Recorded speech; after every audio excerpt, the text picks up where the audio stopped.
This is something that I've always thought to make. It might be a little longer than usual, but I hope that you find value in this one. And I hope that you take notes as necessary to help you as you prepare for your program. Now, I wrote this down earlier. I wasn't sure I was going to use it, but while I was just thinking about the idea, one of the things that we're going to cover is really how to prepare for the selection process, and hopefully you get selected, and the next thing is the recommendations for interviews and, how you should work on your mindset. Let's put it that way. The next thing is the assessments that you are likely to take. I'm going to talk about the 2 likely assessments, and, hopefully you are prepared adequately for the assessment and you can ace it. And of course, we're going to talk about the simulator assessment. Like I said, this is something that I wrote down because I was thinking about the process myself and I wrote it down. So let's move to a clean page. Now, when it comes to going for any interview or any selection process or any assessment, we need to first of all start with our mindset. And I hope I'm in focus, okay? Because I turned off the other focus on the camera.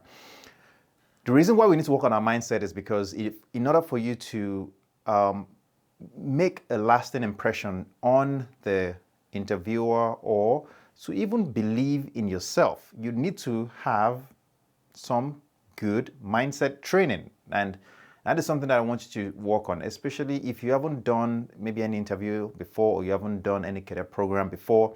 You are likely to overwhelm yourself and panic and stress. And as much as we have the good stress, we have the bad stress, right? And we want to somewhat keep a level head. The good stress can help us to perform well, but when it gets too much, right? When you have too much stress, you're likely to start performing poorly. And that's not what we want, okay? So let's first of all get our mindset straight. You need to have a right mindset in order for you to succeed in anything. And that mindset means that you are willing to work, discipline. You're willing to work when you don't feel like it. You're willing to put in the necessary practice time. You're willing to take the necessary advice. And I'm sure if you're watching this video, you're probably doing that already. So the point is you're willing to go the extra mile because all those things would help you and prepare you for the interview, the assessment, and whatever may come your way. So what am I going to be covering? We're going to talk about the application process. We're going to talk about the selection process. That's really 2 sub-parts that we're going to cover in this whole conversation about Logshare program. Now, understand that I do not work with Logshare. I do not have any affiliation with them, and I haven't taken the assessments before. This is just information that I was able to gather myself. And from my experience as a pilot, I try to just use my knowledge of what is expected. That is really what this is all about. So take everything I say with a grain of salt, if that makes sense. And understand that I do not have any information other than what is publicly available. So please understand that. Now, let's talk about the application process. When it comes to the application process, one of the key things that you need to keep in mind, okay, is the fact that you need to meet certain requirements, okay? And if you do not meet those requirements, then don't even waste your time, all right? The eligibility requirements, and I'm not going to go over all those things. You can always go onto the Logshare page, which I'm going to link below, and check it out. Understand the requirements, make sure you meet them before you start applying so that you don't waste your time. So let's move to the next thing. The next thing is when you're applying, all right, there's certain questions you're going to be asked, okay? Basic questions about yourself, your background, and things like that. But something else that I always try to keep in mind, I want you to keep in mind as you work on your application is your CV or your resume, okay? There's sometimes you'll be required to submit a CV, and most of the time you're required to do that anyway. So keep in mind on that information. Make sure your CV is ready, is up to date, and it is well done. Look into the guide that I have below. I gave some recommendations of things you can do to improve your CV, and hopefully it increases your chances of getting selected. That is really what I'm going to say about CV. The next thing that I want you to keep in mind when you talk about application is sometimes you're required to write a motivation letter or an essay, okay? Motivation letter or an essay, okay? The key thing here is that whatever you do, all right, take your time to write something great, okay? Make sure it's something that you truly believe in, something that you are convinced that, it's good, okay? If you are not sure of it, maybe ask somebody else to help you look at it, a friend, a mentor, to help you look at it to make sure that it's well written. Now, one of the things I want to caution you about is nowadays we live in the world of artificial intelligence, and it's easy for you to go and use AI or whatever to help you write these things. Know that there are programs that are used to detect if a passage or if a write-up is done with AI. So I wouldn't want you to get disqualified because you made a simple, you're trying to, put the odds in your favor. So don't do that. That's what I'm trying to say. The basic recommendation that I would give to you on this is, use things like Microsoft Word or any word processing program out there. Write out exactly what you believe is you intend, right? Just do like a mind dump of the question, sometimes about why do you want to be a pilot? Why do you want to work for Luxair? Why do you believe this is the career for you? Questions like that. So the point here is, whatever you do a mind dump and then put them in chunks. And this is the best way, this is how I think, all right? Anyway, the way I believe it works for most people, it's best you put it in blocks. So for example, why do you want to work for, say, Luxair? Okay, maybe it was a dream for you as a child, when you were a child. So talk about a few points about when you were a child and why it stood out to you as a career choice for you. So in this case, maybe you got influenced by a friend, mentor, parent, whatever. You write it out in a block section. And then the next thing is, okay, why do you believe you're the right fit? What have you done? Okay, what have you done to acquire that goal or to reach that goal? For example, even though this is a cadet program, what have you done? What are the challenges you faced? Depending on how much time or word count you're given, try to write something to show that you've worked on this ambition to reach that goal and why the Cadet program is now your best opportunity for it, or why you are the best person for this opportunity at this time. Something like that. So kind of put it in blocks, depending on how much word count you have. And of course, stick to the word count, okay? Stick to that word count that you're given. Sometimes if you're given 250 words to write, make sure you don't exceed it. It's best you don't exceed it. You might be slightly on the lower hand, but not exceeding it is very important. Because if they use programs to automatically disqualify people, then exceeding that word count can be a reason why you get disqualified, because you're not following simple instructions. And you want to be a pilot, you have to be able to follow instructions. It's as simple as that. So that is what I would say about the application stage. Now, sometimes it takes a while for you to hear back. From what I've heard, from what I've gathered, it takes a while for you to hear back. But eventually, if you hear back, then it goes into the selection stages, all right? The selection itself. And the thing about the selection is that there's so many things that you can expect to do during the selection process. You of course go through like an interview, you go through like a psychometric test, you go through a simulation test.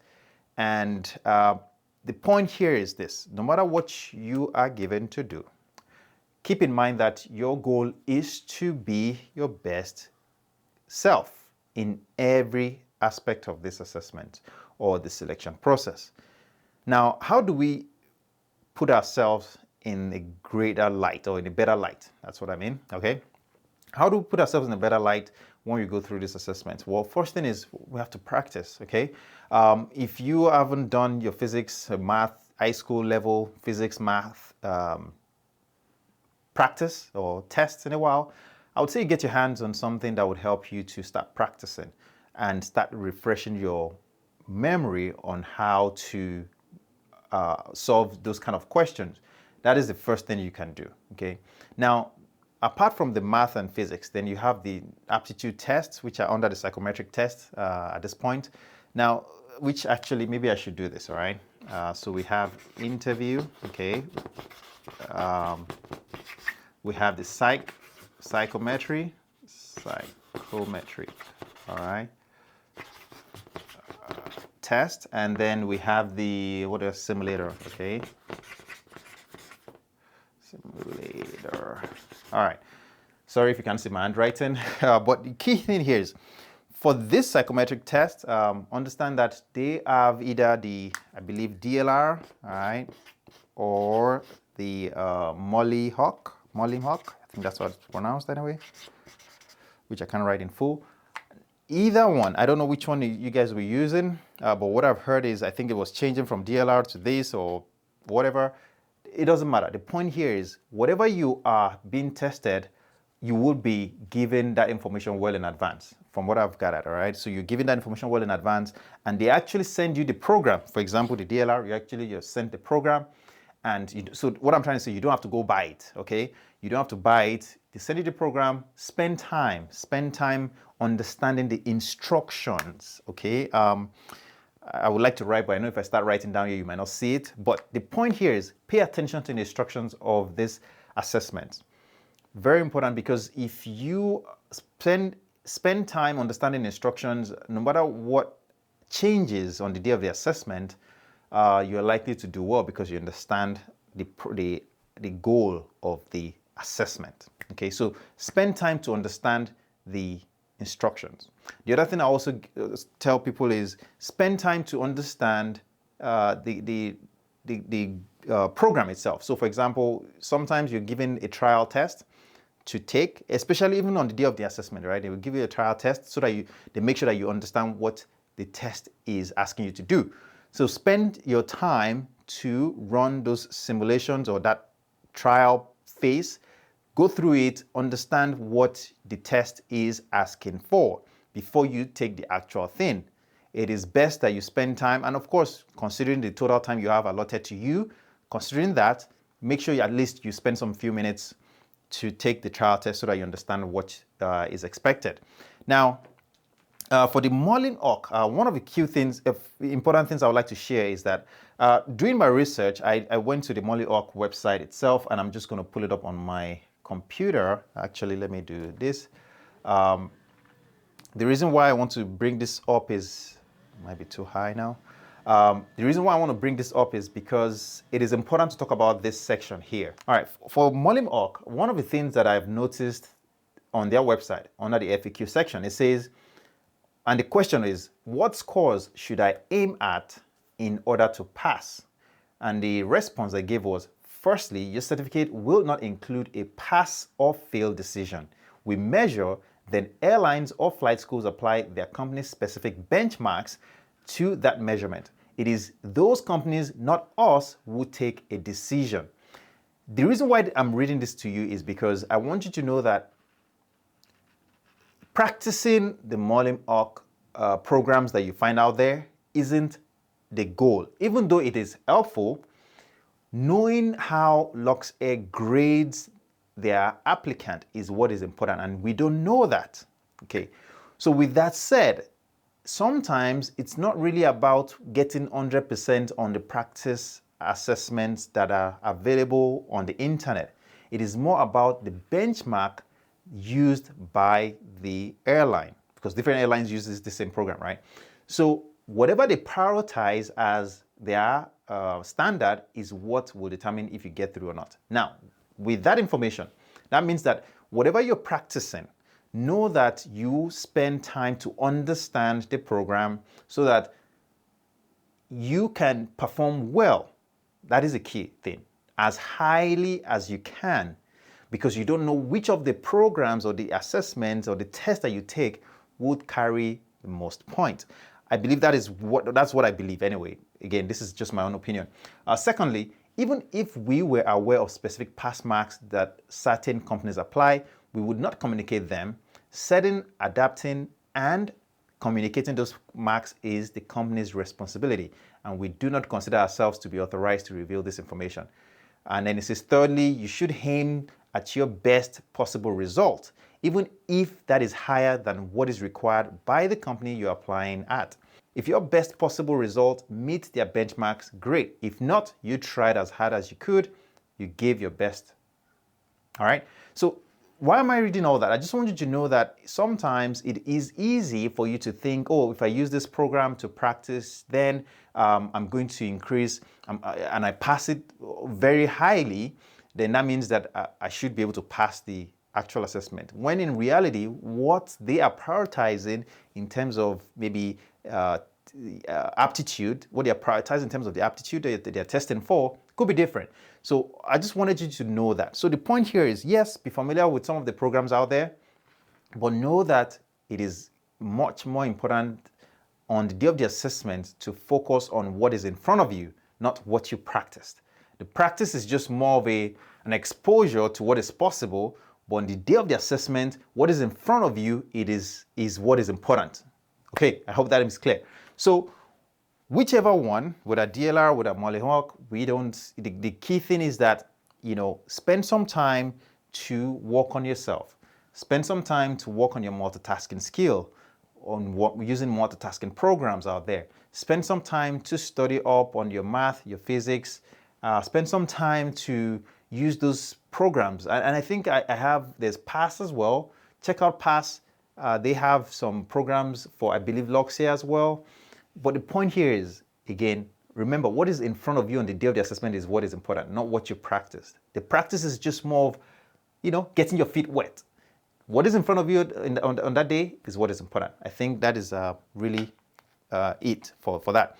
Now, let's move on to the simulator assessment. With any airline, they always talk about the simulator assessment. And the reason why the simulator assessment is done is, to see how you have if you have the basic flying skills, even though you may not have flown an airplane before, the fact that you have the ability to respond correctly to the attitude, the speed, and pitch and bank of an airplane means that you probably have the basic things. And that is why I always recommend that use things like Microsoft Flight Simulator, Explain.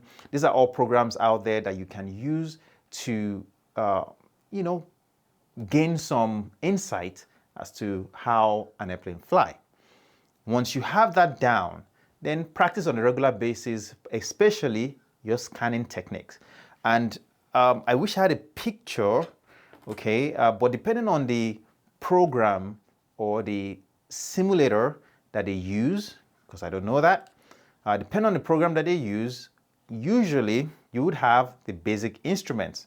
Your attitude indicator, your heading indicator, your airspeed indicator, vertical spin indicator, your altimeter, and did I say heading as well? I think I already said heading, airspeed, altimeter. Okay, I think I already covered it, right? So all those instruments, the key thing is, having the ability to scan appropriately. Now, what I'm going to draw here is more of the basic, 6-dial, they call it 6-pack, right? Back in the days. But the point here is, if you have all these instruments, right, your ability to start from the middle, so usually this is always the attitude indicator, right? And then you kind of, you go this way, you scan that way, you come this way, and then you check this to check, and then you kind of go back and forth between the instruments, starting from the attitude indicator. Whether it's glass cockpit, all right, with the PFD, MFD, ND, all that, it doesn't matter. The point here is you want to start with the big picture, which is what the attitude indicator gives you, right? And then you move your scan to, for example, maybe your heading indicator. You go back to your attitude indicator, check your airspeed, too fast, too slow, depending on what you're doing, climbing or descending, you adjust your thrust. Go back to your altimeter, too high, too low, adjust, vertical speed will be here, and make the necessary input as required. And of course, if you need to include your or what do you call it, your power setting, thrust settings, things like that, fuel flow gauge, all those things, depending on what the circumstance, all right, calls for, you may need to do something similar to that, all right? So the point here is that spend some time to go over the process itself, okay? There are so many great websites out there. Like I said, I already mentioned PASS. I already mentioned the CV guide below. Check it out. But, I think that is really it. The rest is going into the interview, okay, which I haven't covered, all right? And I intentionally left that for last because the interview is where I believe you get to gain the points, all right? Yes, you gain points here because this is testing your psychometric, your aptitude and things like that. Of course, you do some of this here as well, but your interview is really where they get to see who you are, what qualities you possess. And this leads me to what we talk when we talk about the pilot competencies, all right, PC. The pilot competencies are things that you should be very familiar with at this stage. I mean, if you've been following this channel, I talk about pilot competencies quite often, but here, pilot competencies, we have 9 of them. again, I have a video on pilot competencies. I'm not going to start talking about pilot competencies here, but the key thing is that you want to be able to demonstrate these skills, all right? And not to forget things like being a professional, okay? I don't want to start writing here. Things like being a professional, things like being a good communicator, an effective one at it as well. And, oh, by the way, there was something else I wanted to add in here. Group exercise, okay? That's something I needed to have, group exercise, okay? So I'm gonna talk about that shortly as well, all right? Being a good communicator, being a competent person when you show up to that interview. And it always starts with how you dress, how you talk to them, how you interact with them, the confidence you carry, the way you answer your questions, okay? And I've given things like, using the STAR model, okay? Where you talk about situation, the task, the actions, the result. And I always say, what you learned or review, all right? What you learned from the experience and how it ties to being a pilot. So for example, the situation, if they ask you, tell me about the time you experienced something challenging, something like that. Or they may give you a scenario of a situation that is challenging, all right? So break it down into this concept using the STAR. So the situation is you have X going on with Y. I don't know, whatever the situation may be. But the point is, break it down, knowing the situation, knowing what the question is asking for, the task that you have to do, and the options that are available. Whatever you do, all right, under your task, okay, I don't want to start using so much. Under your task, always think about, 3 to 5 actions that are possible or outcomes that are possible, all right? So because that's how you get to think thoroughly. The more options you have, the higher or the better your results are likely to be. The more options you have, the better are likely your results. If I said that correctly. All right, the more options you have, the better your results will be. Okay, so if I only had one option in a certain situation, well, that means I have no choice, right? And I'm only going to have to go with that outcome, which may not be the best, right? So being able to think and come up with 3 options means that, okay, I can take option A, I can take option B, I can take C, and I'm going to take option B because if I take A, this is what happens. If I take B, this is what likely happens with a favorable outcome. If I take C, this is what happens, which isn't really what we want to achieve. So I'm going to take option B. The same thing is what you want to do when you go in for these interviews. If you are given a scenario, you want to list out options available to you. And of course, when you list the option, you make a decision. Remember, it's one of the competencies, being able to make a decision on subject or situations. Make a decision and then put it into action, okay?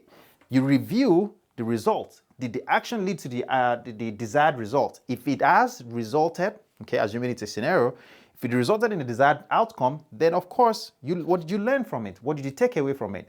And how can this be applicable to flying? If it was an experience that you're talking about, of course, what did you learn from that situation and how can you transfer it, all right, to flying? Give an example. Okay, one of the other things I always say is, one of the other things I always recommend also is the LAIR acronym, okay, which I'm going to write up here, all right. It's something that you do automatically, hopefully, but it's LAIR. The L stands for listen, you analyze, you respond, and you give an example. So for example, you listen to the question, all right, making sure that you take maybe a few important sticking points in the question. You analyze it knowing, okay, what is the question asking for? What are you trying to solve for? What are you trying to get out of the question, okay? Then you respond. Remember, when you're responding, this is where your STAR comes in, all right? Where you talk about the situation, you talk about the task you're taking, you talk about the actions you're taking, rather, and then you have the results, and then the review. Now, the E is example, okay? An example in the sense that, oh, for example, when I was here, all right, then you can tie it into the start, by the way. You can do the same thing. You can do it at the end or at the beginning, however you want. But the point here is using the example sometimes make it easy for you to explain something. If you're explaining, for example, what makes a professional pilot? Well, there's so many things we can talk about being a professional, but the best thing is tie it to an example. Well, an example would be a professional pilot shows up on time. All right. For example, a pilot that has, that has a departure time of say 9 a.m. wouldn't show up to the gate at 9 a.m. The pilot needs to show up to the gate maybe an hour before so that they can spend time to review the checklist, review the flight, review the fuel loading, and all these other things that pilots has to do. So the point here is using an example makes it a lot easier for you to communicate what you're trying to share. And moving to the last thing here is the group exercise, all right? Remember, your group exercise is really testing for how you work with people, all right? How you solve problems, how you make decisions, and most importantly, your leadership traits or leadership skills. So this is where I always say that if you find yourself in a group environment, this can be very intimidating for people that don't speak often. And what I always encourage you to do is, if you currently work, put yourself in situations in which you are, taking the role of a leader within some of the team projects you're working on, or you are taking the role of a leader in the school environment you're in. Get some practice in. That is really how you build this skill.